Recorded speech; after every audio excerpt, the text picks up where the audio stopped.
काय अध्यक्ष महोदय? कारवाई करायला पाहिजे. काय अध्यक्ष महोदय? कोण आहे ते? काल परवा आपण हा विषय बोललो, आज परत ही परिस्थिती आहे. गॅलरी मधला कोणी बोलून जातं अध्यक्ष महोदय?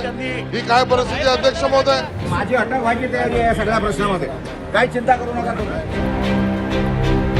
आयडेंटिटी कार्ड दाखवलं, प्रेसचं दाखवा, प्रकाश पोहरे नाव टाका, सगळं तुम्हाला मिळेल. नाही पण ते विधान भवनचं दाखवायला प्लीज. ते आहे माझी काय. तुम्हाला काय वाटतं काय मी काय चोरासारखा आलोय इथे? मला अध्यक्षांची भेट घ्यायची आहे. हे सगळं ठरवून मुदून केलं जात आहे. काही कॉरिडॉर मध्ये असतील. मला असं वाटतं की हे काय अध्यक्ष महोदय? हे कारवाई करायला पाहिजे. हे काय अध्यक्ष महोदय? कोण आहे ते? काल परवा आपण हा विषय बोललो, आज परत ही परिस्थिती आहे. विधान भवनात त्या ठिकाणी लोकसभेमध्ये वरना कोणीतरी उडी मारली, विधानसभेच्या गॅलरी मधनं कोणी बोलून जातं अध्यक्ष महोदय? ही काय परिस्थिती आहे अध्यक्ष महोदय? काल लोकसभेमध्ये आम्ही बघितलं, त्यामुळे आपण या सिक्युरिटीची चिंता करायची म्हटली. पत्रकारांच्या गॅलरीमध्ये कोणी अध्यक्ष महोदय? आणि वरून त्या ठिकाणी अध्यक्ष महोदय दंबाजी चालू आहे. ही कुठली सिक्युरिटी आहे अध्यक्ष महोदय? आपण कारवाईचे आदेश अध्यक्ष महोदय आताच्या आता लोकसभेमध्ये परवाची घटना ती झाली, ती आपण बघितली.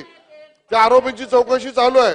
त्या लोकसभेतल्या गॅलरीतला झालेला प्रसंग समोर असताना आज विधानसभेच्या गॅलरीमध्ये कोणीतरी येत आहे, पत्रकारांच्या गॅलरीतून त्या ठिकाणी दंबाजी करत आहे, आपल्याला दिशादर्शन करून जात आहे. हे काय पद्धत आहे अध्यक्ष महोदय? कसा त्यांचा प्रवेश कसा झाला गॅलरीमध्ये? करायचे आदेश दिलेत, कारवाई करायचे आदेश दिलेले आहेत, दिले.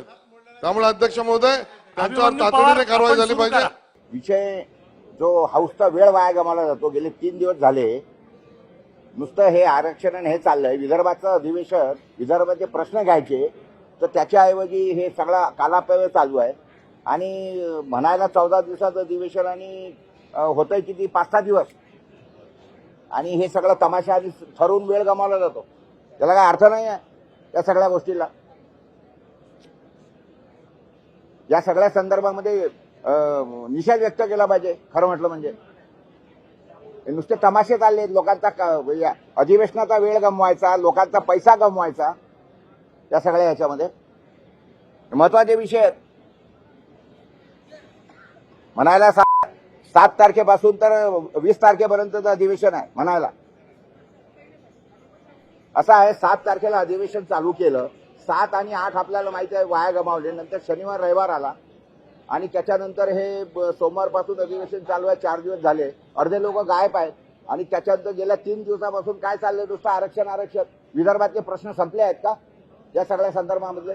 आणि त्याच्यानंतर हे सगळे तमाशे आणि हे चाललंय. उद्या सुद्धा हे चालणार आहे.